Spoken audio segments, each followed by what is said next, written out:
Welcome back to the Miguel Zakova Show with me, Miguel Zakova, and today we're going to talk about what is for now the final Sentai series, Number One Sentai Gozyuger. Never thought I would be saying something's the final Sentai series, but to get away from that personal thought, let's start with the recap section. Gozyuger starts with the Universe War, a grand battle where all the mechs from previous Sentai fight against the force known as the Calamity. In this grand battle, a Titan from a distant world appears known as Sword, who using the power of all the fallen mecha defeats the Calamity before going to a deep sleep. However, before resting though, Sword creates the powerful Sentai rings based on the powers of the past Sentai. Years later, multiple people known as the Universe Warriors gain hold of these rings and begin to fight each other for the chance to have Sword make their wish come true. All of these competitors are Red Warriors, except for 5 unique people, the heroes of our story, the Gozyugers. Don't let this difference fool you though, as the 5 of them are rivals as much as anyone else in the fight, simply teaming up to make the process of collecting the rings a bit easier. Who are these 5 outliers in the war? Glad you asked. In this corner we have the foul-mouthed, terminally unemployed loner, Gojo Wolf, Tunnel Hoaryu. In this corner we have the washed-up idol, feigning to be back on top, Gojo Leon, the Akira.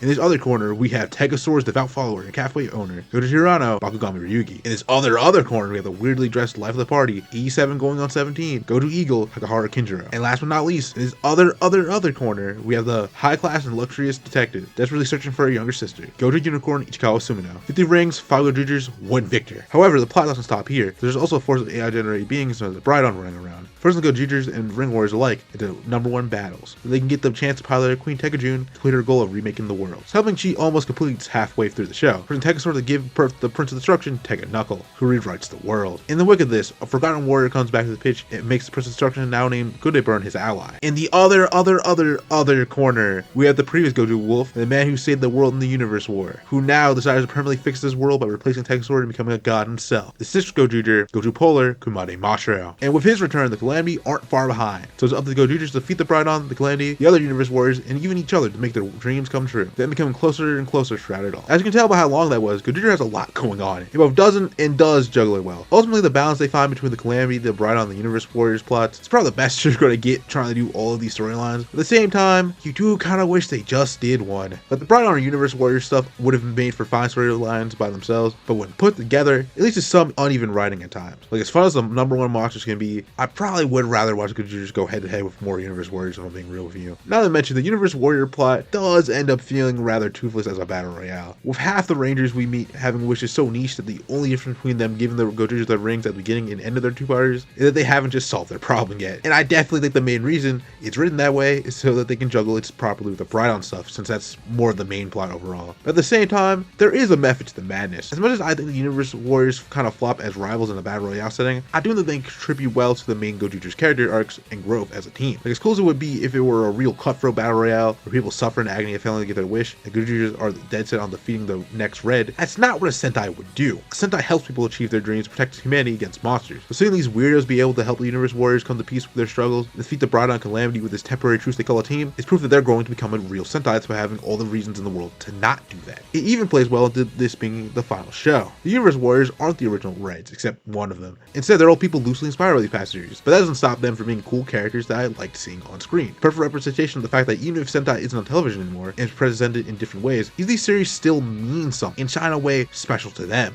They even have the last Universe Warrior, the only one played by his original actor Ninja Red, joined by Ariga Red, a design literally created by a 10-year-old kid in Japan. A permanent representation of how Sentai inspired people put into the franchise before it goes on break. Like, that's beautiful. And stuff like this is why I can't hate Gojougers despite the flaws I already talked about, and what I'll talk about in the character section. But to talk about what makes the show fun by itself and some flaws as well, we gotta move on to the character section, so let's do that. Starting out, we have the lone wolf himself, Hoaryu, or Gojo Wolf. Hoaryu is weird in the fact that despite the show's entire premise being about witches, he doesn't have one. Starting the show not even believing in the concept, something which you kinda can't blame him for once you learn his backstory. When he was a kid, Hoaryu and his brother, whom we'll talk about shortly, both ended up in a place called the No One World, where the number 1 monsters come from. As the number 1 monsters are created by capturing humans who have any dreams or desires, Hoaryu learned not to have any. And we finally came back to the human world. He was a grown man, and his family basically replaced him and his brother with 2 other kids. But once he ends up in the No One World again and gets the power of Gojo Wolf, he starts his path to find a dream. And this is where what I really like about Hoaryu as a character comes in. Despite how terrible his life can and low-key continues to be, he keeps pushing forward. His brother, now named Kuon, comes back to his life as Brydon member Ring Hunter Garudo, and after buttering him up for a day, tells him he is damaged goods for life. And then a few episodes later, he kills an artificial recreation of the woman who took care of him in the No One World just to remind him that she's gone forever. And in both instances, Hoaryu eventually finds the power to get back up. No matter what he loses or what comes in his way, Hoeru's going to keep on moving forward. Something I find kind of relatable. I've never necessarily been a guy with no dream like Hoeru, but I definitely have felt rather lost with the setbacks that have happened in my life. But seeing a guy who has no real goal for himself still push himself forward despite everything is kind of inspiring. I also like how they tie his relationship with the other characters in the show into this. Hoeru is initially annoyed by the 5 weirdos he calls teammates. Once he learns their dreams and just gets used to having them around, they become the most important people in his life, and ultimately awaken his dream. In the end, Hoeru doesn't want something more grand than the life he already has. He's fine being a broke, foul-mouthed bum as long as he has all the people he met on his journey in his life. The goal wasn't to become a whole different person, but to have people around him that he could confide in and live a happy life with. People that make him want to keep pushing forward, despite any troubles he might have in the future. Hoeru's a good red man. I also think all the jokes about him being broke are funny. Like, one of the episodes of plots literally begins because he drinks spoiled milk because he ain't have the money to buy a new one. Free him, man. Moving on from our second favorite character, we have my number one favorite, Rikuo, everyone's Gojo Leon. Rikuo starts the show as a has-been idol, fighting the universe war to get back his spot at the top. And this alone would have put him pretty high up on my list of characters. I was sort of pretty boy idol characters always sort of fun. And Rikuo is no different. Like, bro breaks the song every few episodes. Is song that good?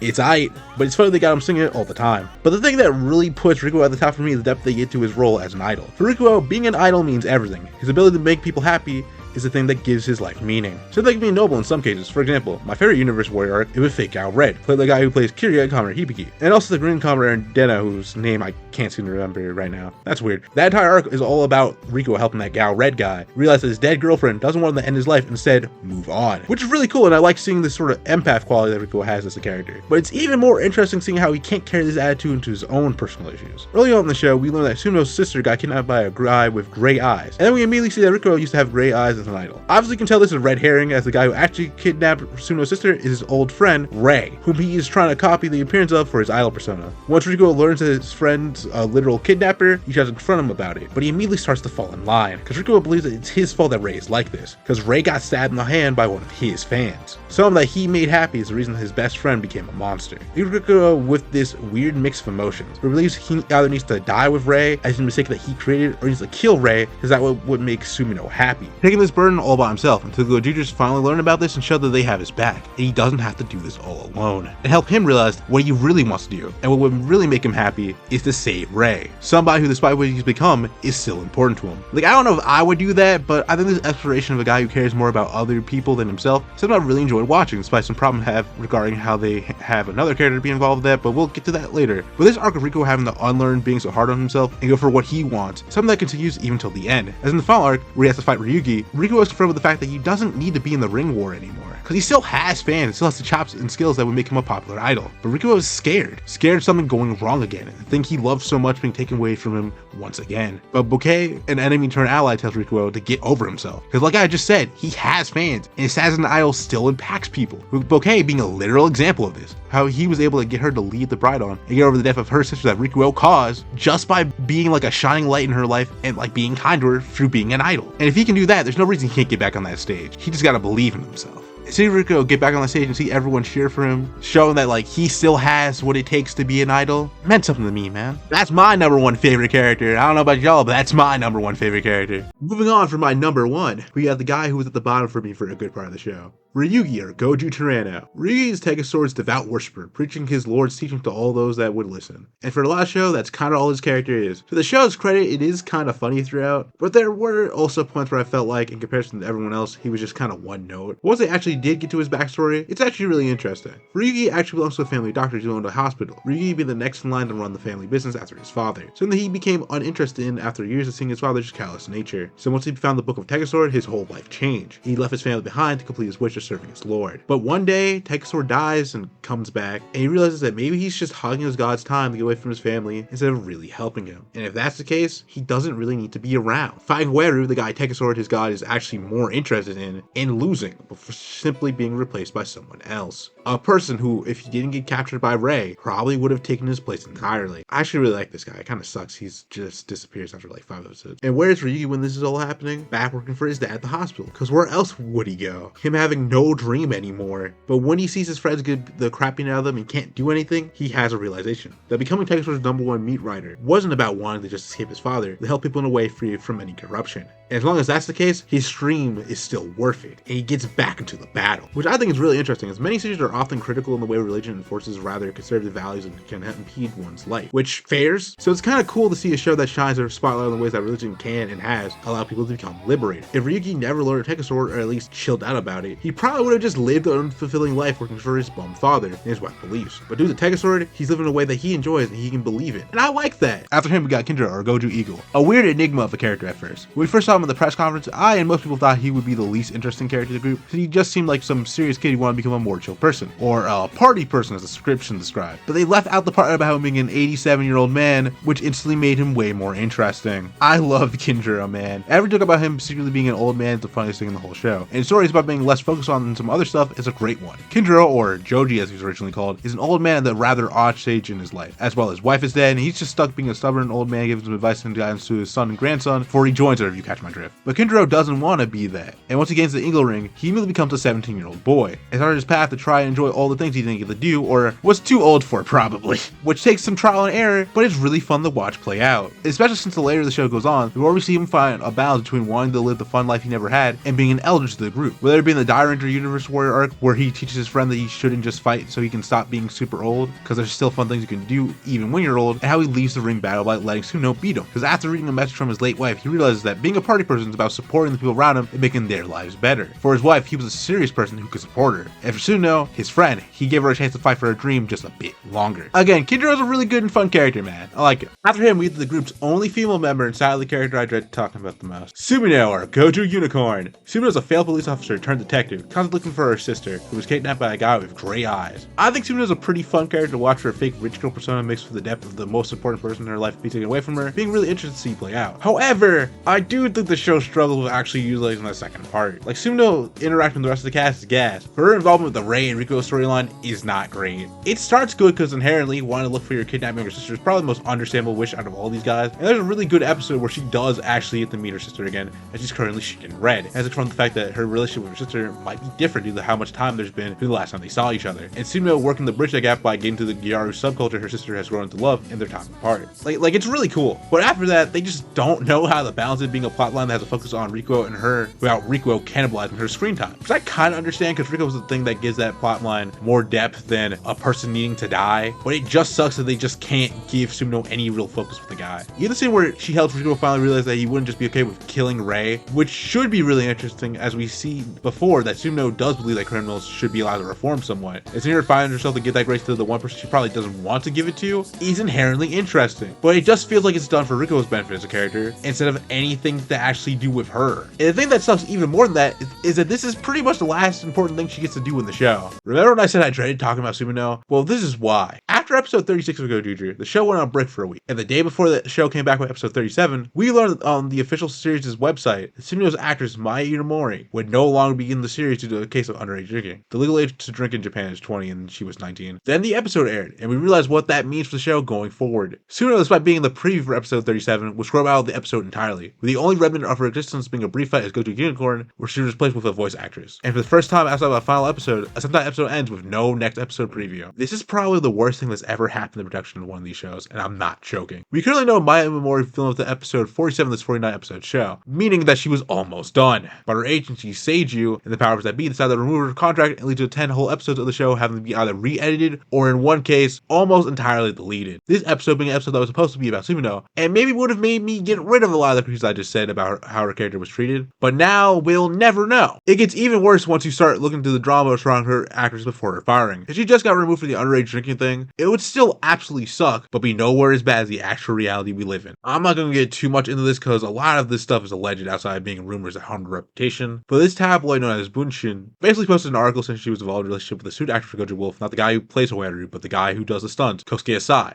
A rumor that's believed to have been started and spread around due to her being half Filipino and stereotypes Japan has against Filipino people in general. Again, we don't know if the situation actually happened, but the racism did, and even though her agency was definitely the main reason she got removed from the show, Toei also didn't do anything to help her against these rumors, and that's also really bad. Even more would eventually be replaced by Kohaka Shida, the actress who played Oni's sister in Dawn Brothers from episode 40 till the end. Shida doing the best job she can despite how terrible almost every bit of editing they did to try and include her was at every turn. Again, the situation just sucks. It's definitely the main thing that makes you really wish Gojo wasn't what we're ending on in terms of Sentai. After that really sad note, we have our 6th ranger, Masha, or Gojo Polar. He's okay. His whole goal of trying to become a god who replaces Tegazord just loses a lot of steam for me after about the 4th episode he's around. And after that, he just exists to tell the lore of the show and have a focus episode sometimes. They do some stuff with him. I like that 4th episode he's around a lot, because the relationship he has with Howeru is the previous Gojo Wolf. Masha starts, I would think that Howeru's some boring and weird guy having no wish. After seeing what he goes through and his willingness to get back up, he learned to respect him. That's some good writing and relationship building there. And they do something similar in episode 30